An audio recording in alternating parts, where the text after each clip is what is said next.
Om Tavagatamratam Tapta Jivanam Kaviviriditam Kalmasapaham Sharavanamangalam Shrimadatatam Bhuvigaranti Bhuridajana. Your words are like nectar, bringing life to scorched souls. They are praised by poets and remove all sin. They are auspicious to hear, wonderful and exalted. Those who spread these words throughout the world are truly giving souls. Welcome to our class on the Gospel of Sri Ramakrishna. We're on the chapter, The Master with the Brahmo Devotees, Part 2. The date is Wednesday, May 2nd, 1883, and we're on page 220. So Sri Ramakrishna is with the Brahmo Devotees at the temple of the Brahmo Samaj in Londo Bagan. And M is there. Of course, M is always there. Otherwise, we won't have anyone recording. M is there, Rakal, and a few other devotees. And you may remember that this was the one time when we actually have the name of Rabindranath Tagore. And so he and a few members of the Tagore family were present on this occasion. Now, Sri Ramakrishna had just been talking about this Madhur Bhava and how Radha would become mad with love of Sri Krishna. So Thakur said she would become restless and cry like a mad person. Krishna, where art thou? Ghoshal. Ghoshal, we don't know exactly. This is one of the Brahmo devotees, presumably. But madness is not desirable. This was a theme with the Brahmos, that many of them, they were very fond of Sri Ramakrishna. They thought he was a good person, that he was a simple person, very sincere, perhaps a mystic, perhaps even a man of God realization. At the same time, a little bit off his rocker, a little disturbed. And this idea goes way back. This goes back to even Mathur Babu and the others during the time of Thakur's divine madness. There's an Unmad Avastha. At that time, there were people who thought that he was going mad, not in this divine sense, but that he was losing his mental balance. And this was really the thinking behind the arranging of a marriage for Sri Ramakrishna, because his mother was also concerned that everyone is saying that my son is gone mad, that he's going about only saying mother, mother, and rolling on the ground and weeping for her, and even face will be bleeding from rolling on the ground, and all sorts of things, and acting like Hanuman, a monkey, and climbing up trees, doing all sorts of things. So she and Thakur's, I guess his elder brother was alive at that time, and others, they kind of got together and they decided that if he were to be married, that this would bring his mind down to the worldly plane, and he would have to think about earning his livelihood, looking after a wife, maybe having a family and all of that. So this is what they decided upon. And everyone assumed that Sri Ramakrishna would be against the idea. But as we know, he took great interest in it. He said, oh, okay, you want to arrange my marriage? And he was just as we see him when the Brahmani had arranged that meeting of all the Pandits, and they all got together and they were discussing whether Sri Ramakrishna was an avatar and comparing him to the scriptures, just as Sri Ramakrishna would sit a little bit away and completely devoid of any self-identification, but curious and interested, just watching as if they're talking about somebody else. It was the same thing when they were trying to find a bride for Sri Ramakrishna. Now we know that they were quite poor, and the tradition at that time, at least in Sri Ramakrishna's area, was that the parents of the son had to present some type of dowry to the family of the daughter. Just the opposite of what it normally is. This may have been some influence of Islam, because this is the way they do it. Generally, it's more that the husband side will have to give money to the wife's side of the. But in any event, they had trouble finding someone because they didn't have much money to offer, number one, and number two, these little villages, Kamarpakor, for example, there may be 1 or 2 Brahmin families.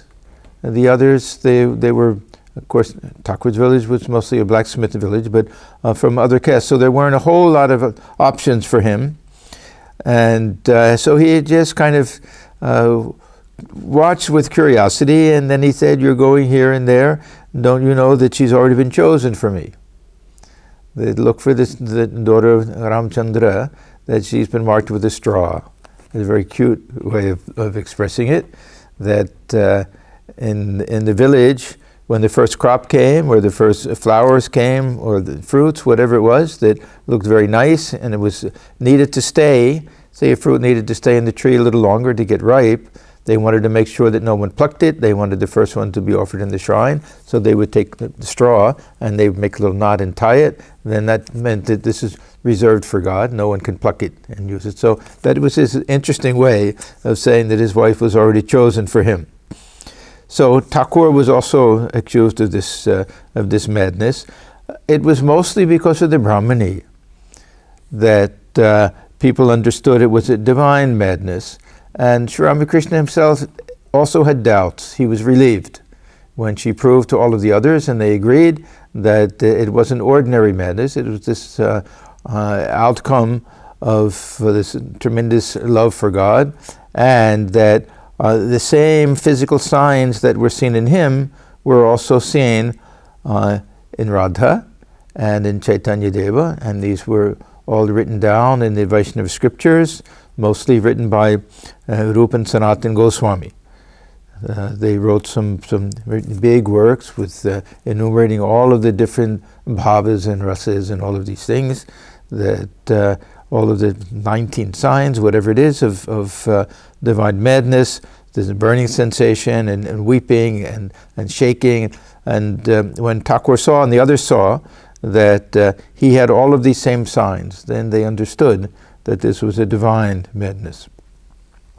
So Goshal, but madness is not desirable. Oh, and the Brahmos also felt that, especially the Shivnath Shastri. He was one of the acharyas. He was one, we really wonder about him, because Thakur had some special affection towards him. And yet he never seemed to really appreciate it or appreciate Sri Ramakrishna the way he should have. But Thakur was always saying how anxious he was to see him. He always gave that example. You see, we were talking about Shivnath, and now he comes, so no need to say anything. We're happy just to be with him. But he also felt that Thakur had gone a little bit mad. They used this very curious expression, behead. Behead is a combination of, I think, Urdu prefix is bay, which means it's got some negative thing, and head, the English word head. So behead, he'd gone off his head. And apparently wrote something, and he was made to kind of defend it. Sometimes he would come, and the other Thakur's disciples would say, "Is it true? Why do you say this?" Thakur even said also, the Shivnath, you don't understand. One can't become unconscious, lose one's head by thinking of that which is pure consciousness. He would explain it that way. So Goshal, but madness is not desirable. So this was kind of the view. The Brahmos, before they met Sri Ramakrishna, they were a little bit stiff and formal. The influence of Sri Ramakrishna on them loosened them up quite a bit. We see this mostly with the songs that were written by Trailokyanath Sanyal. He was the great songwriter of the Brahmo Samaj before, of course, Tagore took over. At the time of Sri Ramakrishna's life, during this period, Tagore probably had started writing some songs, and I think we even have one or two that are sung, maybe more, and that we find in the Gospel of Sri Ramakrishna. But before that, it was Taralkinath. And he received the gift, two things. One, of the name of the Divine Mother. So he started composing songs addressed to Mother. Before that, we'll see everything was Father, Pita, a very formal type of thing. And there wasn't that ecstatic love. So this Amai Dema Pagul Kore, one of Thakur's favorite songs, "Oh Mother, make me mad with thy love." This was Taralokinath, something that it's very doubtful that he would have composed this before coming into contact with Sri Ramakrishna. So he appreciated Sri Ramakrishna, but again, not 100%. He also was of the opinion that Thakur was equally influenced by Keshav as the other way around. And he also wrote something about that, and he got grilled a little bit by the disciples later on. So Thakur will say, "Master, what do you mean? Was Radha's madness the madness that comes from brooding over worldly objects and makes one unconscious?" So Thakur was very clear that there's a big distinction between psychological madness or emotional or being unbalanced, and this divine madness. We have this Unmadavat. Thakur talked about 4 different types, and we find this in the Bhagavata, we find this in Vivek Chudamani. This Unmadavat is one of the 4, that someone behaves like a madman, that we don't understand why they behave the way they do. They'll seem like crazy people. Some may be Jadavat, they may be like an inert object, so that we'll see them sitting there unmoving. Thakur says sometimes that snakes will crawl over the body, they won't be aware of it, the snakes won't be aware of them. Birds will sit on their head and eat little bits of food. There's a fountain, they've matted locks, things like that. And then Pishachavat, that like the ghoul, they make no distinction between pure and impure. And then a Balakavat, like a child. So we see all of them in the life of Sri Ramakrishna, that at different times he practiced all of these things, and we see the signs that way. So this was always his answer, that the difference is we can really lose our head brooding day and night over worldly objects, and not just worldly objects, but our own personal status and our own ability to enjoy things and everything. If by thinking of God we have these signs of madness, then it's a different thing. Then it's what he called this divine madness, Divyonmada avastha. One attains that madness by meditating on God. Haven't you heard of love madness and knowledge madness? A Brahmo devotee, they won't continue this very long because they still don't really understand what Thakur means by divine madness. A Brahmo devotee, how can one realize God?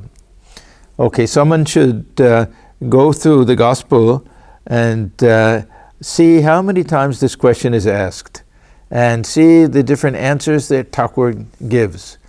He has a list of at least half a dozen answers that he gives at different times. Sometimes he'll give a list one after the other. Sometimes there's one time when he says prayer and love of God, and then they say, which one? He says first prayer, then love of God, or the other way around, I don't remember. But anyhow, there'll be all different things. My feeling, of course I haven't done that survey, but my feeling is that Sadhu Sangha, the divine holy company, is the most often number 1. That's the most common. Now what does he say here? He says, by directing your love to him. Now remember that this to him or to her is a problem for us in the English language.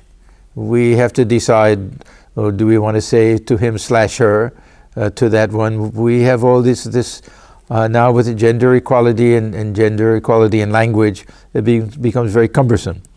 Bengali is very simple because they use the same word for him and her. It's a little bit vague sometimes. If we just hear the pronoun, we don't know who it's referring to. But only reason I mention that is that we could just as easily translate this as saying by directing your love to her. Because when Thakur thought of God, most of the time it was the Divine Mother. Now, when he's talking about this Radha Krishna episode, it may be to Krishna, we don't know, but to me it always sounds odd sometimes that we always have to translate it as him. When, again, in Thakur's mind, it could be really he's thinking of mother at that time. So anyhow, the English we have, by directing your love to him and constantly reasoning that God alone is real and the world illusory. Okay, now, last week I took a little bit of exception. You remember to the Saguna Brahman being referred to as the personal God. Now here also, this is just a little pet peeve with me, that I'm always very curious to see when we read illusory, what Thakur is actually saying. And most of the time we find that it's anitya. And here also, he's actually saying that,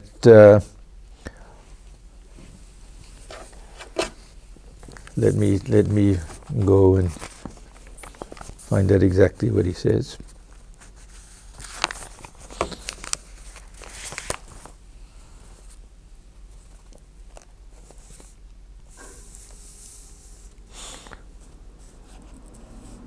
Ishwari Shvatto Jagat Anitya. Okay. God alone is real, and the world is transitory, non-eternal, impermanent. We can use these terms. The reason I make a point of this is that we have a class of devotees that consider themselves to be staunch Advaitins, and part of this idea, and there's some truth to it. There are schools of Advaita Vedanta that look upon this world as unreal like a dream. And generally the term is mithya. So that's why I'm always curious. Generally, when Thakur says that, Brahma Satya Jagat Mithya. Brahma Satyam Jagat Mithya. This is a famous line from a verse that we don't know who said it first. Some people attribute it to Shankaracharya, that Brahman is real, the world is unreal. Very often Thakur, if he says that, then he'll say anitya, that it means transitory, impermanent. And that this concept of reality in Vedanta is anything that is unchanging, past, present, and future, or actually beyond time and space, is considered to be real. So, there is, as I say, a belief within Advaita Vedanta that this world is actually illusory like a dream. Swapnavat.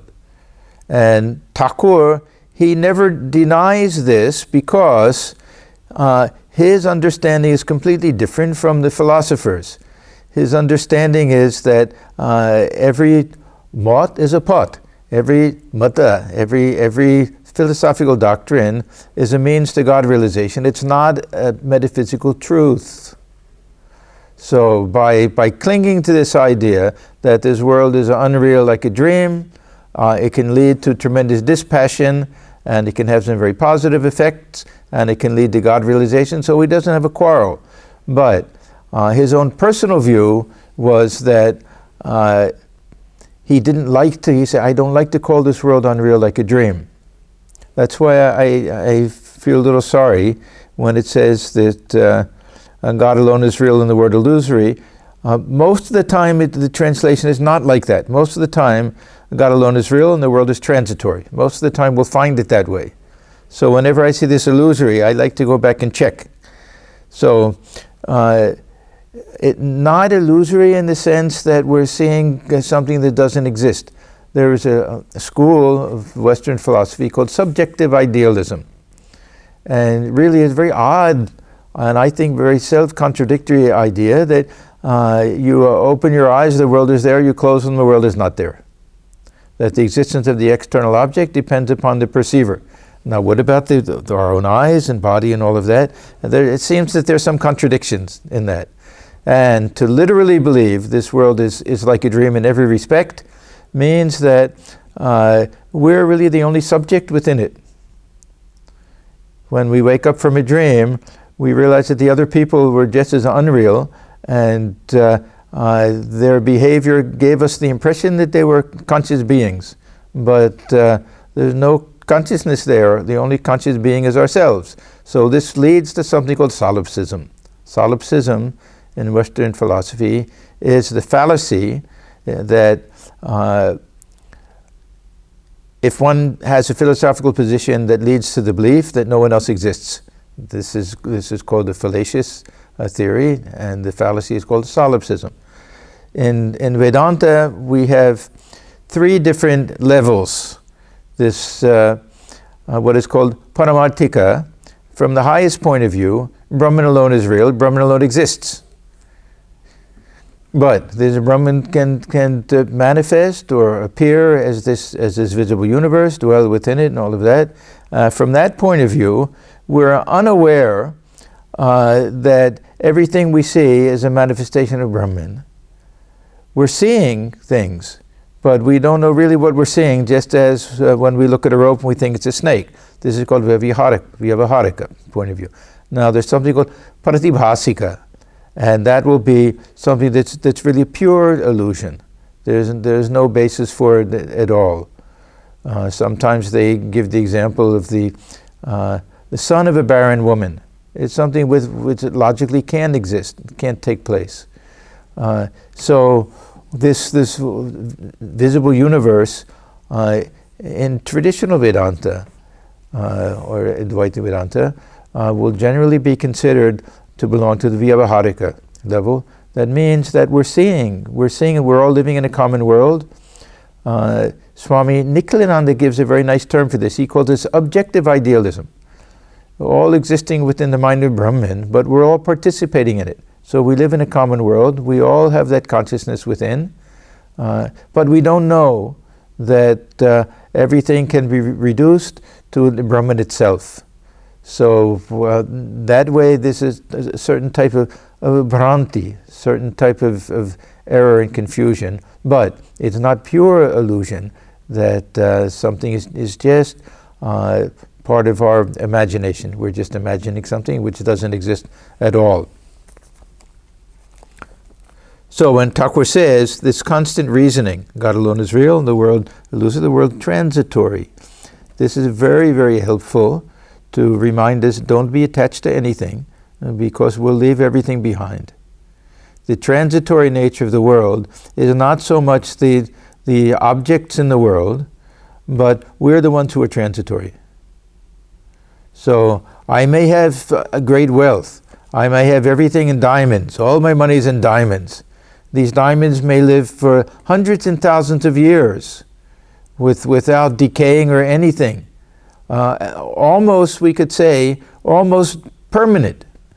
It's not the transitory nature of the diamond, the transitory nature of me, that I'll leave this world and leave them behind, that there's nothing to cling to hold on to. We don't take anything with us. This is that type of discrimination which will make us consider what is important in life and what is not important. What do we cling to? What do we give up? What do we learn to be detached from? That type of discrimination. What is really of value in this life? Thakur, when he talks about this vichara or viveka, the viveka is trying to discriminate between the real and unreal. It's also what is important and what is unimportant. The Shreyas Preyas, this very important distinction from the Katha Upanishad, what will lead us to the highest realization and the highest satisfaction in life, and what will be some temporary pleasure and enjoyment, which may lead to further problems, which may lead to more attachment and more longing to repeat that enjoyment, and we have to choose the preyas over the shreyas. This is why Yama was so impressed with Nachiketa, such a young boy, and being tempted with all of the joys and all of the pleasures of life and the next life and wealth and dancing girls and song and everything. And he said, no, I want that knowledge. I want that knowledge of the self. I don't care for anything else. So then Yama was very impressed that he had that sense of discrimination. So Thakur says, number one, by directing your love to him. Two very, very different answers. One is all based on our emotions. That feeling of love that we give to the world, give it to God. Have a relationship. This idea of bhava, this is so important in Thakur's understanding. Have a relationship with God, and we know in our human relationships that we can have love. How do I feel love? When I think of the relationship I have with mother and father, if we're married, with husband or wife, with the children or close friends. These are all the different bhavas. That this is, otherwise, how do we know how to love God? Someone says love God. What type of emotion should I try to evoke if I'm trying to love God? Well, you know what it means to love a mother. Then picture God as mother and utilize that love. So this is that first thing, directing your love to him. Interesting language, And constantly reasoning. God alone is real and the world illusory or transitory. The Ashwatha tree alone is permanent. Its fruit is transitory. Now he goes back to transitory.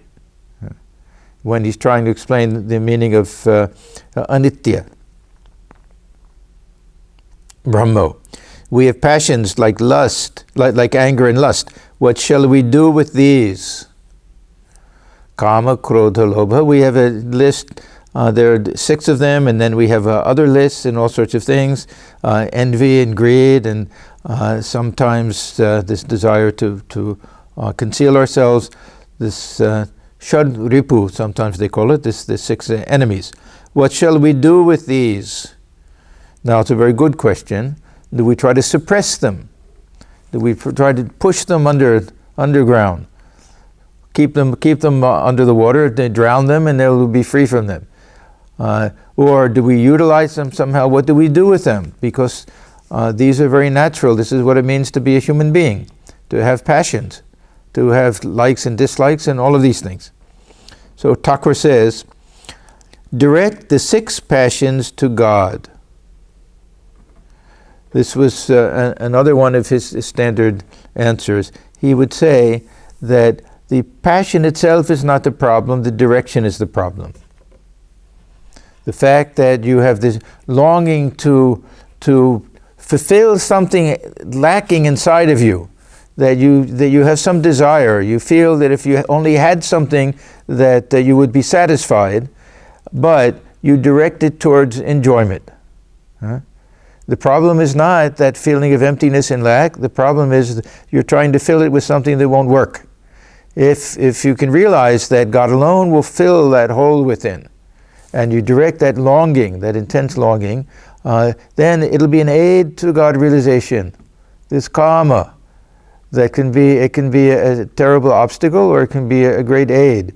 All of the passions, we need to be passionate in life. We need to be passionate about our spiritual life. We need to be passionate about unselfish activities, helping other people. We need to be passionate about whatever our duties, our jobs are. If we're a scientist and we're trying to come up with a cure for a disease, trying to develop a vaccine, we want to be passionate about that. Not passionate in the sense that we're incapable of being objective in our work. Not passionate in the sense that we're doing it out of ego or pride or praise or longing for advancement, anything like that. But that we see this is something that will be of value to the world, and we have a great desire to be an instrument in helping to bring this about. That type of pride. So all of the passions, anger, that we feel, why do we feel anger? If we analyze why do we feel anger, that it's generally because we're obstructed from something, that we're not getting something that we want, or that people aren't treating us the way that we want them to treat us. So if we have this same type of anger, if we can direct it towards God, This is called abhiman. It's not really anger, but say, oh, you won't reveal yourself to me, and I won't call on you anymore. I'll tell everybody I prayed to you and you didn't listen to me. This is a type of play that goes on. This is very common in this Shakta tradition, the small child and the mother. So he says, direct the 6 passions to God. The impulse of lust should be turned into the desire to have intercourse with Atman. Now, look at the language here. This lust means the sexual intercourse.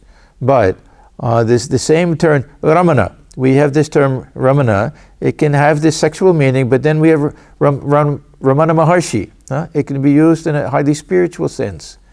Quite a bit of religious literature is this erotic mysticism.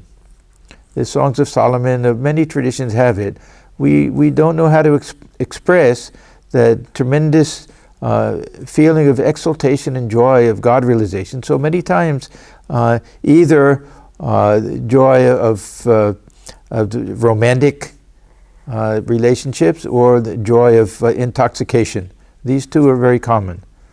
Of course, it's much more than what we feel when we drink too much, or when we take some type of intoxicant, or even when we have some sexual relationship. But these are 2 instances where the mind seems to go to a different level and we get some type of enjoyment from it. So we have to kind of reach for those things which give us some clue, abhasa, some hint at what that experience is really like.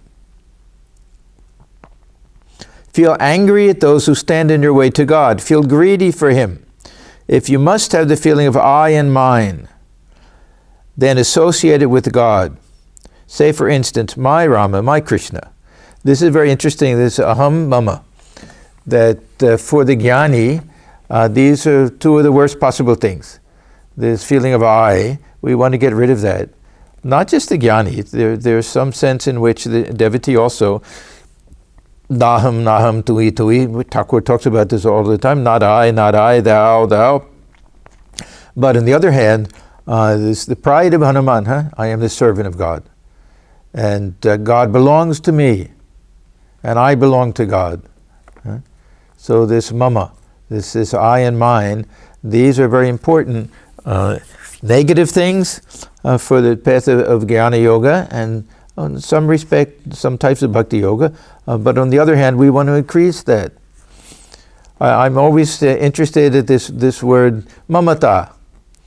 That is mamata, not our Mamata Banerjee, but mamata, it means mineness. In Vedanta, is a negative thing. Why give that name to somebody if it's a negative thing? Because in devotional literature, this mamata means this feeling of intimacy, that you belong to me, I belong to you. So this should be increased with this type of spiritual path. We actually find this teaching in one of the sutras, I don't remember which, of course, in the Bhakti Sutras, Narada Bhakti Sutra. The same ideas there. Thakur usually refers to, there's one devotee, Girindra, that we've met before. I don't know much about him, but if I'm not mistaken, that he's the one that Thakur generally quotes and says, I heard once from Girindra this idea, more firyadao, turn it in the other direction, give it a twist. So this is not something that is new with Thakur. We find it in the Bhakti Sutra, but he practiced these things and he spoke with authority. When we read them, it's one thing. When we hear Thakur speak about them, it's another thing. And it's so practical because really, how do we get rid of the passions? Most of the time we'll be told, no, you can't have these passions. These belong to Rajas and Tamas. Just get rid of it. How do we get rid of it? It's not so simple. So this is a very practical and a very effective way of dealing with these passions. If you must have pride, then feel like Vibhishana, who said, I've touched the feet of Rama with my head. I will not bow this head before anyone else. It's a good type of pride. That look at Swamiji's great little Sanskrit couplet. He says we can crush the stars to atoms. We can unhinge the universe. Don't you know who we are? We are the servants of Sri Ramakrishna. Huh? That type of pride and that type of strength from something, this pride, something which is generally considered to be a very harmful thing, one of the passions. Moha, mada, we have all of these things that they talk about, delusion and pride and anger and all of that. Brahmo. If it is God that makes me do everything, then I'm not responsible for my sins. Okay, now this is what Swamiji used to call undigested Vedanta. So there's a very basic contradiction here. If it is God that makes me do everything, then He won't make us do something sinful. If we're doing something sinful, we have to take responsibility for it. Master with a smile. Yes, Duryodhana also said that. Now I'm going to read this because in the entire Gospel of Sri Ramakrishna, I don't know if there's another place where Thakur actually quotes a full Sanskrit verse. He'll quote, every once in a while, he'll quote a little bit from because we know two things. One, the pundits used to quote Sanskrit verses all of the time to impress people. Thakur didn't care for that too much. And two, we know that Thakur knew quite a bit of Sanskrit. He said when the pundits would speak in Sanskrit that he could follow them. He couldn't speak himself, but he could follow that. And he was a priest.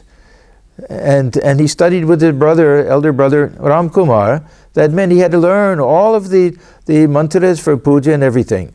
So he had an unbelievable memory. He'd hear things once and he'd remember. So he must have known hundreds, if not thousands of verses, but he never cared to say anything.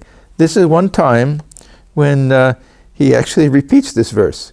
Just, not even the full thing, but Tvaya Hrishikesha Haris Titena Yata Niyuktosmi Tata Karomi.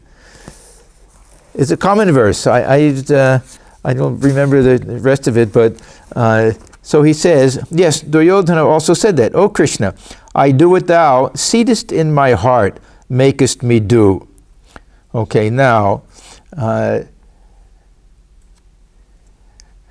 there's a point at which we can see that God alone is the doer and everyone is acting according to the divine will.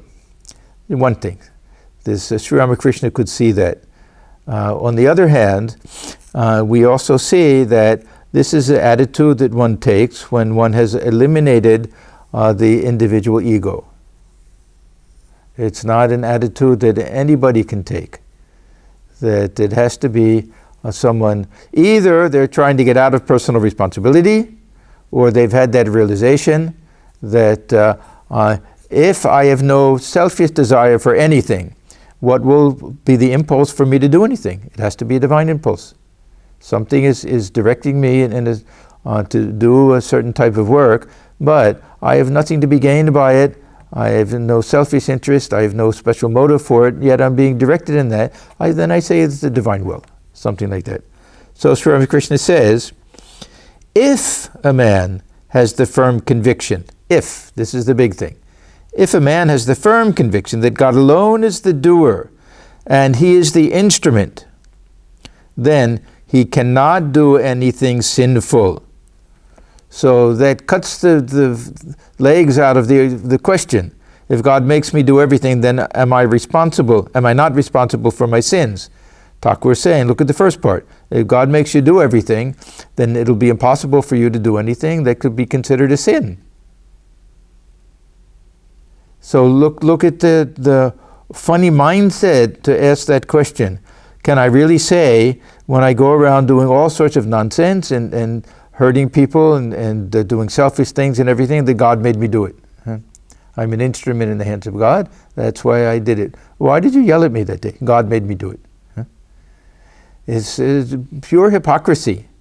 Now, Thakur could say that I see Divine Mother alone dwells within all beings. Everyone is like a puppet. Everyone is just a pillowcase. I see the Mother alone is making everything happen. From that exalted point of view, he can say.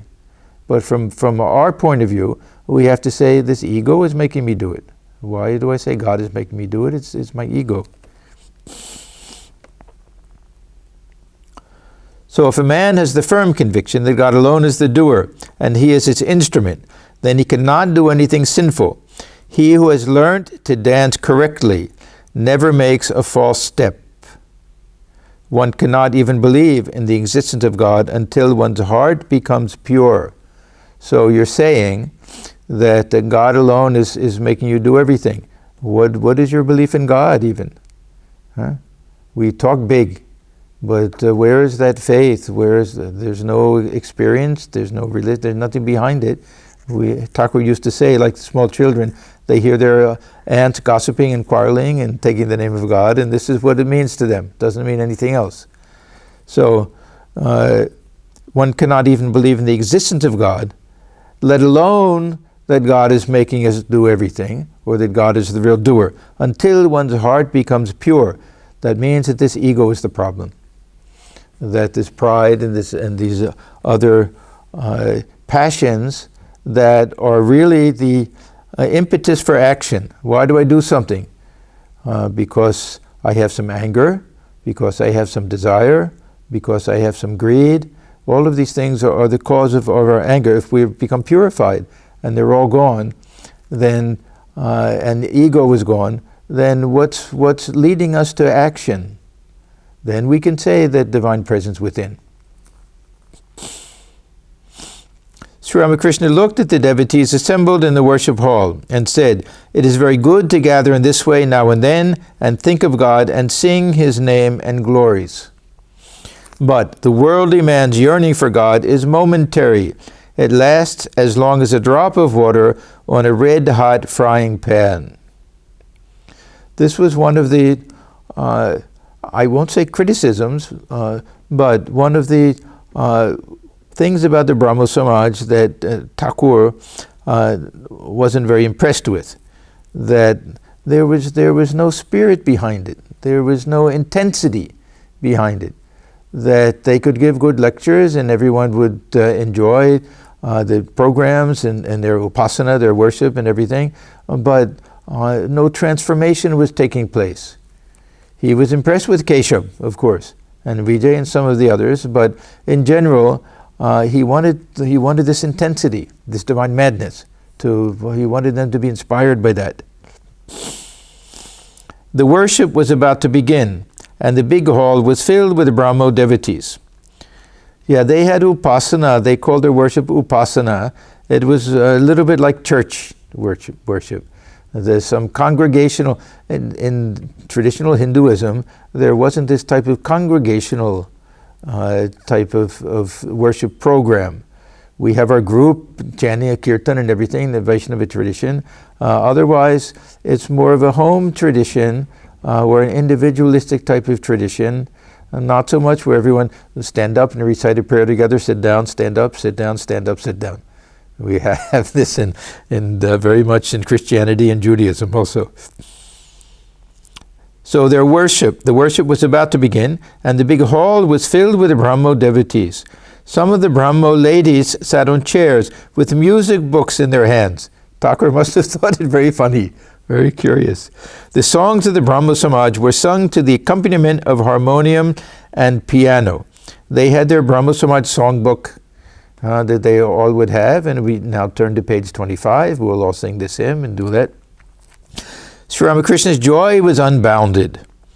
The invocation was followed by a prayer, and then the worship began. The acharyas seated on the platform recited from the Vedas. Om, thou art our Father. Give us right knowledge. Do not destroy us. We bow to thee. Some of the hymns were from the Rig Veda, the Samhita portion, and then many things were from the Upanishads. The Brahmo devotees chanted in chorus with the acharyas. Om, Brahman is truth, knowledge, infinity. It shines as bliss and immortality. Brahman is peace, blessedness, and the one without a second. It is pure and unstained by sin. The acharyas chanted in praise of God. Om, O reality, cause of the universe, we bow to thee. Then the acharyas chanted their prayer together. This is our Om Asadoma Sadgamaya. From the unreal lead us to the real. From darkness lead us to light. From death lead us to immortality.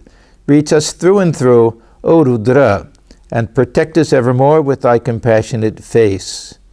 Now, we chant these together. They don't really go together. I don't know why. My feeling is that Swamiji used to do it, that it was because this is what they did at the Brahmo Samaj. This part of this Rudra, Yate Dakshinamukam, this probably is part of the Vedic hymn. I don't really know. And the other Sadoma, Sadgami, these seem to be artificially joined together. I don't think it's really one hymn, but we also do it, and it's nice. They sound nice together, but I think this is a remnant of the Brahmo Samaj tradition. I may be wrong, and maybe other traditions do it also, but I have a feeling it's because this was their tradition. As Sri Ramakrishna heard these hymns, he went into a spiritual mood. After this, an Acharya read a paper. Thakur again must have found this very curious, that someone would actually stand up at the lectern and read a paper, probably on either on some religious topic or social reform. They were very, very big on questions of marriageable age. This is how Keshav got in trouble.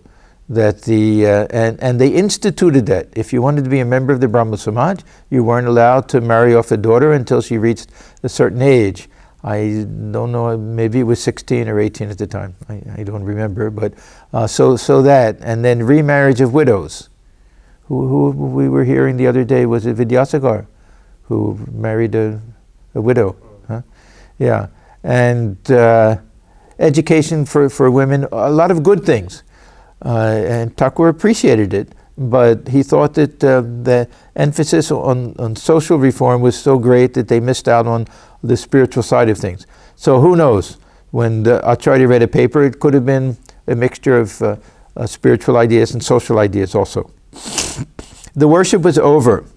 Most of the devotees went downstairs or to the courtyard for fresh air while the refreshments were being made ready. It was about 9 o'clock in the evening. The hosts were so engrossed with the other invited guests that they forgot to pay any attention to Sri Ramakrishna. Yeah, sometimes his presence was an inconvenience. They knew that he was a holy man. They knew, even though he didn't dress like a sannyasin, they knew that somehow he had to be shown the respect of a sannyasin. And yet, they didn't have that in their tradition. And Sri Ramakrishna at any moment could have gone into samadhi, and then everything gets spoiled, their regular program. So not everybody knew what to do with him. Huh? And he realized it, but he couldn't help himself. Sometimes if Narendra was there, he couldn't help himself but to go. Other times he'd be invited. But here is a case where it's a young family, apparently, the host, and Thakur, he didn't really care so much. He said, Master, to Rakal and the other devotees, what's the matter? Nobody's paying any attention to us. Rakal angrily. See, Thakur wasn't angry. Angrily, sir, let us leave here and go to Dakshineshwar. So he got a little bit of abhiman. He's a little bit of pride, a little bit hurt that if they're not going to look after us, and he doesn't mean himself. This is really for Sri Ramakrishna, that we love him and respect him so much. We worship him. We bow down before him. They're not even giving him a nice place to sit. So he was very offended, not personally, but offended that way. So he said, sir, let us leave here and go to Dakshineshwar. Master, with a smile, keep quiet. The carriage hire is 3 rupees and 2 annas. Who will pay that? See how practical. Stubbornness won't get us anywhere. Now, we shouldn't think that he's so calculating.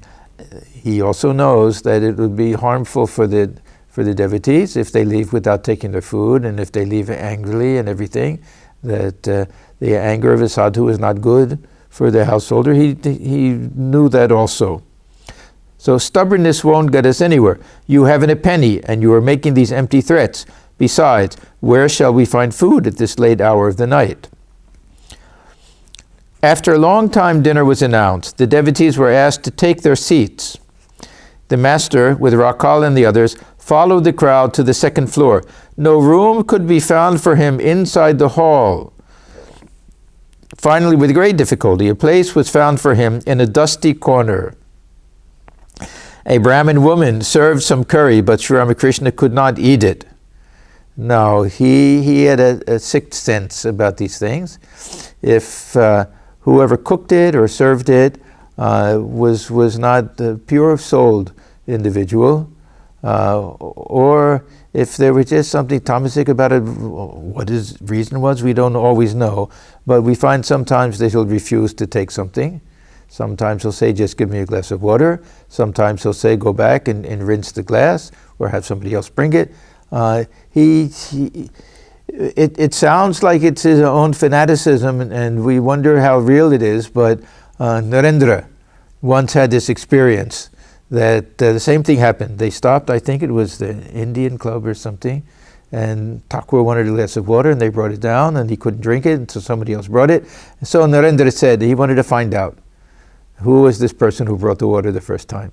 And then he found out, oh, he really is a rascal. So he told Sri Ramakrishna, and then Sri Ramakrishna laughed and said, Narendra used to doubt these things also, and now he understands that I have this ability. And Narendra would say, yes, now I understand. So Sri Ramakrishna could not eat it. He ate luchi with salt and took some sweets. There was no limit to the master's kindness. So we may think, because of what he said, that he's worried that they don't have money to pay for the carriage fare and that they won't be able to get food or anything, but this is the real reason. The hosts were mere youngsters. How could he be displeased with them, even though they did not show him proper respect? Amanina manadena. We have this expression from the hymn of Chaitanya Deva. Amanina manadena kirtaniya sadahari. Who is qualified to chant the name of God? That person who is free from pride. There's no amana. And manada, and who shows respect to everybody else. That person alone, who's quiet, who's forbearing like a tree and humbler than a blade of grass. But this other thing, amanina manadena, is very nice.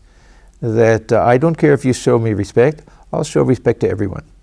That person, kirtaniya sadahri, he can chant the name of God incessantly because he doesn't have to worry about anything else. Qualified to do it. So, how could he be displeased with them, even though they did not show him proper respect?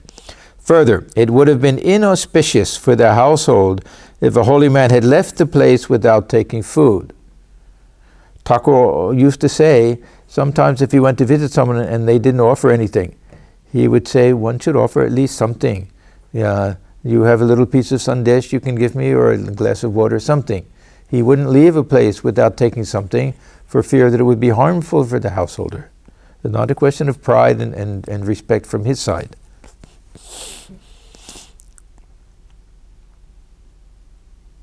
Finally, the feast had been prepared in the name of God. So even if things weren't done properly, that it was a type of worship for him. Sri Ramakrishna got into the carriage, but who was to pay the hire? The hosts could not be found. Referring to this incident afterwards, the master said to the devotees jokingly, the boys went to our host for a carriage hire. First they were put out, but at last they managed to get together 3 rupees. Our host refused to pay the extra 2 annas and said, no, that will do. So we can stop here. This is the end of that day. We're up to Sunday, May 13th, 1883. I wanted to just remind everybody that if you're interested in getting funds to India for COVID-19 relief work, and you would like to see the money go to some of our mission centers, many of our hospitals are engaged in this type of work. Sharada Peeth, which is adjacent to our Bellarmat, more or less on the same campus, is converting the buildings into a big hospital. They're doing a lot of work there. Seva Parishtan, the big hospital in Kolkata, also doing a lot of relief work. We have a big hospital in Vrindavan, in Varanasi, in Kankal, in Mumbai, many other places, South India, North India, everywhere. And to get money to India is not so easy nowadays. They placed lots of restrictions. All of our centers, in order to receive foreign contributions, have had to register with the central government in New Delhi, and many of them have done it already. And we've been collecting money. So if you want to donate to COVID relief in India, but don't know exactly how to do it, or not sure if you send it to Red Cross or some other agency, how much of the money will be spent, all of the money that goes to any of our institutions, mission hospitals, all of it goes for relief. We don't have that type of paid staff and everything, either for purchasing of equipment or whatever is necessary, vaccinations for the relief work. So you can send checks to us, make it out to the Vedanta Center, and put in the memo section COVID relief, and we'll make sure that all of the money is used. We've already sent $90,000. We've collected quite a bit of money already, and the center, of course, is giving some from our own stock of money. So this is an option for anyone who would like to do that. So you can simply write a check to the Vedanta Center and put COVID relief, and we'll make sure that the money goes there. We're of course concerned about people everywhere, but this is one place where we have some direct access, and we can do some positive work. So let me close now with our chant. Om Niranjanam Nityamanandarupam Bhaktanugham Bhatudha Vai Ishavataram Parameshamhedyam Tam Ramakrishnam Shirasa Namama. We bow our heads before Sri Ramakrishna, who is stainless, of infinite nature, whose heart melts in sympathy for his devotees, who is an embodiment of the divine and the Supreme Lord, and ever worthy of our worship. Om Shanti, Shanti, Shanti. Peace, peace. Peace be unto all. Everyone, stay well, have a good week, and we will see you next time.